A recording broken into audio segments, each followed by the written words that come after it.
പാറുക്കുട്ടിയും ചേച്ചിയും തമ്മിൽ എത്രയോ നല്ല ബന്ധവും അടുപ്പമാണ്. അപ്പോൾ ഒരു പക്ഷേ ഇനിയിപ്പോൾ ചേച്ചി പോയില്ലെങ്കിൽ പാറുക്കുട്ടിക്ക് ചേച്ചിനെ ഒരുപാട് മിസ് ചെയ്യുന്നുണ്ടാവും അല്ലേ?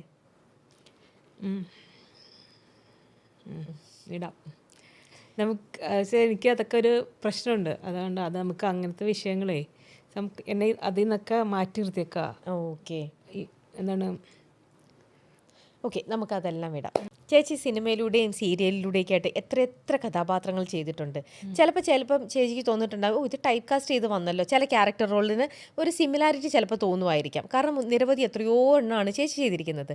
പക്ഷേ അതിൽ തന്നെയും ചിലപ്പോൾ ആ കഥാപാത്രം അതിൻ്റെ സ്ക്രിപ്റ്റ് വായിക്കുമ്പോൾ അല്ലെങ്കിൽ ആ കഥാപാത്രം ചെയ്യുമ്പോൾ ഇത് ഭയങ്കര ഒരു ചാലഞ്ചിങ് ആണല്ലോ, ഞാൻ ഇതിലേക്ക് ഈ ഒരു കഥാപാത്രം എനിക്ക് ഭയങ്കര ത്രില്ലായിട്ട് തോന്നി, അല്ലെങ്കിൽ എനിക്കത് ഇനിയും ചെയ്യണം ഇത്തരത്തിലുള്ള, അങ്ങനെ ചേച്ചീനെ ഏറ്റവും കൂടുതൽ ഇഷ്ടപ്പെടുത്തിയ കഥാപാത്രങ്ങൾ അതെന്താണ്? എനിക്ക് ലോനപ്പൻ്റെ മാമോദീസ ഭയങ്കര ഇഷ്ടപ്പെട്ട കഥാപാത്രമാണ്. മേപ്പടിയാൻ ഇഷ്ടപ്പെട്ട കഥാപാത്രമാണ്. പ്രകാശം പറക്കട്ടെ ഏറ്റവും ഇഷ്ടപ്പെട്ട ഒരു കഥാപാത്രങ്ങളൊന്നാണ്. കപ്പളയിലെ കഥാപാത്രം കുഴപ്പമില്ല. എന്നാലും ഇത് ഈ മറ്റുള്ള പടങ്ങൾ വെച്ച് നോക്കുമ്പോൾ ഇത് ഇപ്പം പറഞ്ഞ പടങ്ങൾ നല്ലതാണ്. പിന്നെ ഒരു പഞ്ചവത്സര പദ്ധതി അടുത്ത അതൊരെണ്ണം ചെയ്തു. എല്ലാം നല്ലത് തന്നെയാണ്. എനിക്കൊണ്ട് ഡിഫറെൻ്റ് ഒരു അമ്മയായിരുന്നു ചെയ്തതൊക്കെ. ഏറ്റവും ഇഷ്ടം ഏതെന്ന് പറയാൻ പറ്റില്ല, എല്ലാം ഇഷ്ടപ്പെട്ട് ചെയ്തത്. അങ്ങനെ ഏറ്റവും ഇഷ്ടം എന്ന് പറയാൻ പറ്റുന്നത് അല്ല, എല്ലാം ഏറ്റവും ഇഷ്ടം തന്നെയായിരുന്നു. ഒരേ സമയത്ത് 9 സിനിമകൾ ചേച്ചി ചെയ്തിട്ടുണ്ട്, ഞാൻ കേട്ടിട്ടുണ്ട്. 9 സിനിമയല്ല, സീരിയല്. 9 സീരിയലുകളാണല്ലേ ഒരുമിച്ച് ഒരേ സമയത്ത് ചേച്ചി ചെയ്തു. രാത്രി 2 മണിക്കും ഒരു സെറ്റിൽ പോയി ചെയ്തു, അവളെ അവിടുന്ന് വരുന്നു. അപ്പൊ അതൊക്കെ എത്ര കഷ്ടപ്പെട്ടിട്ട് ചേച്ചി ഇങ്ങനെ പല 9 സീരിയലുകളും 9 കഥാപാത്രങ്ങളല്ലേ? അല്ല, 9 കഥാപാത്രങ്ങളാണ്. പക്ഷേ നമ്മളത് പല ദിവസങ്ങളിലായിട്ടല്ലേ ചെയ്യണേ. അതൊന്നും പ്രശ്നമില്ല, ഞാൻ പ്രസന്റ് ഉണ്ട് അവിടെ. ഓക്കെ, പ്രസന്റ് ഉണ്ട്. ആ ചെയ്തുകൊണ്ടിരിക്കുന്ന അടുത്തുനിന്ന് വേറെ എന്തെങ്കിലും പറഞ്ഞ് ഞാൻ അറിഞ്ഞിട്ടുണ്ടാവില്ല. പ്രസന്റിൽ ഞാനുണ്ട്. ഞാൻ എന്താണോ ചെയ്യണത് അതിൽ ഞാൻ 100% ഉണ്ട്. പക്ഷെ അതിൻ്റെ അടുത്തുനിന്ന് ആരെങ്കിലും എന്തെങ്കിലും പറഞ്ഞാലൊന്നും ഞാനത് ശ്രദ്ധിക്കണേ ഉണ്ടാവില്ല. അത് പലപ്പോഴും അപകടവും പറ്റിയിട്ടുണ്ട്. അതിന് നമുക്ക് പലപ്പോഴും ചില ആൾക്കാരെ എന്തെങ്കിലും സീരിയസ് ആയിട്ട് പറഞ്ഞിട്ട് പോയിട്ടുണ്ടാവും, നമ്മൾ അറിഞ്ഞിട്ടുണ്ടാവില്ല. അപ്പൊ അവര് വിചാരിക്കണത് തന്നെ നമുക്ക് അഹങ്കാരമാണ്, അല്ലെങ്കിൽ നമ്മളത് മൈൻഡ് ചെയ്തില്ല. ഞാൻ കേട്ടിട്ടുണ്ടാവില്ല അത്. അപ്പൊ ഈ ഒരു സമയത്ത് ഇത്രയും സീരിയലുകൾ കമ്മിറ്റ് ചെയ്യാന്ന് പറയണത്, ഇപ്പൊ നമ്മളിപ്പോ ഒരു കാര്യം കൂടി പറയാം. നമ്മളിപ്പോ ഒരു സ്ഥലത്തിരുന്ന് ഇപ്പൊ വർക്ക് ചെയ്യണം, ആരെങ്കിലും ഒക്കെ അവിടെ നിന്ന് എന്തെങ്കിലുമൊക്കെ പറയണ്ടാവും ഇല്ലേ, എന്തെങ്കിലുമൊക്കെ കാര്യങ്ങൾ. പക്ഷെ ഞാൻ ശ്രദ്ധിച്ചിട്ടുണ്ടാവൂല. എല്ലാ കാര്യവും അവസാനമായിരിക്കും ഞാൻ അറിയണത്. കാരണം വെച്ചാൽ ഞാൻ ചില ആൾക്കാരുണ്ട് ഇവിടെ ഇരുന്ന് പഠിക്കുകയോ എഴുതുമായിരിക്കും, ചെവി അപ്പുറമായിരിക്കും അവിടെ സംസാരിക്കുന്നത്. ഇപ്പത്തെ കുട്ടികൾ എങ്ങനെയാ, ഒരു ഇംഗ്ലീഷ് പാട്ടും പാട്ട് കേൾക്കും, പാട്ട് കേട്ടോണ്ടാണ് നോട്ട്സ് എഴുതുന്നതും കാര്യങ്ങൾ ചെയ്യുന്നതും ഒക്കെ ചെയ്യുന്നത്. അങ്ങനെയാണ് ഇപ്പത്തെ ചില കുട്ടികളൊക്കെ. പാട്ട് പഠിക്കുന്ന കുട്ടികളുണ്ട്. അതുണ്ട്. എന്റെ ഇളയ മോള് പാട്ടും കേട്ടോണ്ടാ പഠിക്കണം. കണ്ടാ, അവളെ പാട്ട് കേട്ടോണ്ടാ പഠിക്കണേ. ഞാൻ പക്ഷെ അങ്ങനെയില്ല, എനിക്ക് ചെയ്യണത് എന്താണോ അത് മാത്രമാണ് ചെയ്യണുള്ളൂ. പിന്നെ പറ്റും എന്താന്ന് വെച്ചാൽ ഇപ്പൊ ഒരു ഫോൺ വന്നു, അപ്പൊ ഫോണിങ്ങനെ നമ്മള് സംസാരിച്ചോണ്ടിരിക്കണു, അപ്പൊ അതിന്റെ കൂടെ എന്തെങ്കിലും ജോലി അങ്ങനെയൊക്കെ പറ്റിയിട്ടുണ്ട്. പക്ഷെ എന്നാലും അപ്പൊ നമ്മൾ പറയുന്നതിൽ ചിലപ്പോ ഇത് മിസ്റ്റേക്ക് ഉണ്ടാവും, കൈമുറിയും ചിലപ്പോ ഇങ്ങോട്ട് ശ്രദ്ധിച്ചാൽ കൈമുറി. അത് അവർക്ക് മനസ്സിലാവുകയും ചെയ്യും. വേറെ എന്തെങ്കിലും ചെയ്തോണ്ടിരിക്കുകയാണ്, അത് കഴിഞ്ഞിട്ട് എന്നെ അറിയുന്നവർക്ക് അതറിയാം, മനസ്സിലാവും അത്. ഓക്കെ. അപ്പൊ അങ്ങനെയൊക്കെ ഉള്ളപ്പോൾ ചേച്ചി 9 സീരിയലുകൾ ചെയ്യാന്നൊക്കെ പറഞ്ഞത് അതും വളരെ ചുരുക്കം ആക്ടേഴ്സിന് കിട്ടുന്ന ഭാഗ്യമാണ്. അറ്റ് എ ടൈം ഇത്ര സീരിയൽസ് അല്ലെങ്കിൽ സിനിമകൾ ഇങ്ങനെയൊക്കെ ചെയ്യാൻ പറ്റാന്ന് പറയണത്. 9 സീരിയൽ ചെയ്യണ്ടായിരുന്നു, അതിനൊപ്പം തന്നെ സിനിമയും ചെയ്തോണ്ടിരിക്കും. ഇതൊക്കെ എങ്ങനെ എവിടെ എങ്ങനെ ഡേറ്റ് പ്രശ്നവും എല്ലാം കൂടി ഒരിടത്ത് ഇതാവും. ശരിയാ, ഡേറ്റ് പ്രശ്നമായിട്ട് പിന്നെ അവസാനം BP അടിച്ച് ഹോസ്പിറ്റലിൽ പോയി ഒരു കിട്ടിയ പൈസ കുറെ പൈസ ഹോസ്പിറ്റലിൽ ഒറ്റടിക്ക് കൊടുത്തിട്ട് പോരും. ICUലൊക്കെ ആയിട്ടുണ്ട്. BP അടിച്ച് 2 ഡേറ്റ് കൊടുക്കാം.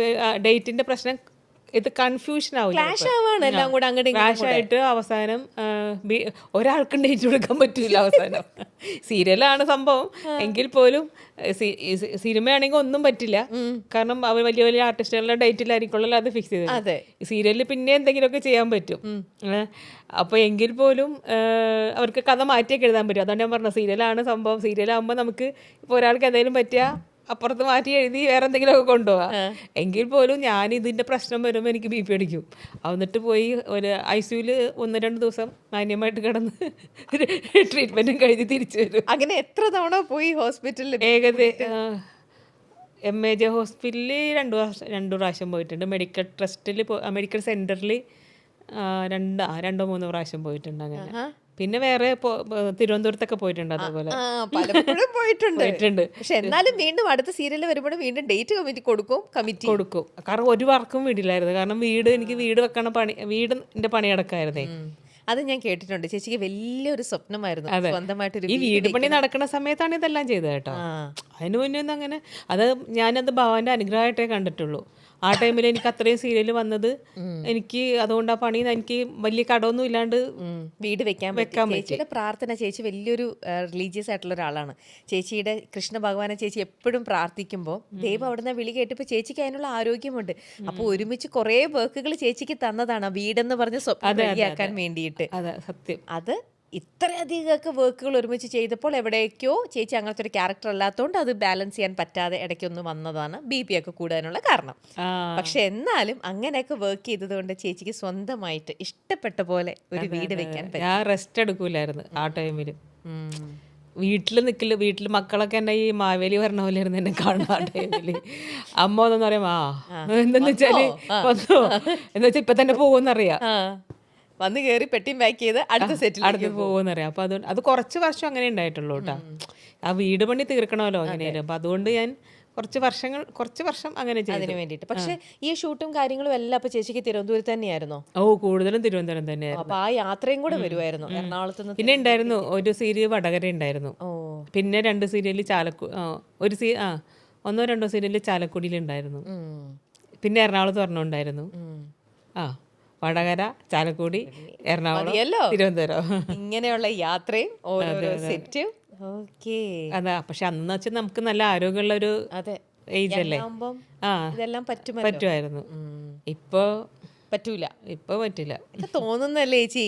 ഒരേ സമയത്ത് ചേച്ചിക്ക് ഇഷ്ടപ്പെട്ട പോലത്തെ 2-3 കഥാപാത്രങ്ങൾ വരുവാണെങ്കിൽ തീർച്ചയായിട്ടും ചേച്ചിക്ക് ചെയ്യാൻ തോന്നും. ചേച്ചി ചെയ്യും. ഇപ്പൊ എന്റെ മനസ്സൊക്കെ പോയടോ. മനസ്സൊക്കെ എന്റെ ഞാൻ പിടിച്ചെടുത്ത് നിൽക്കുന്നൊന്നുമില്ല. അതൊക്കെ വരും ചേച്ചി. നമുക്ക് നല്ലൊരു കൗൺസിലിംഗ്, നല്ലൊരു സപ്പോർട്ട് എടുത്ത് കഴിയുമ്പോഴത്തേക്ക്. ഇപ്പൊ കൗൺസിലിംഗ് 2 മാസം ചെയ്തിട്ട് ഞാൻ ഓക്കെ ആയിട്ടില്ല. വരും. അങ്ങനെയൊക്കെ സ്വിച്ച് ഇട്ട പോലെ നമ്മുടെ മനസ്സിനെ നമുക്ക് ഇതാവാൻ കിട്ടില്ല ചേച്ചി.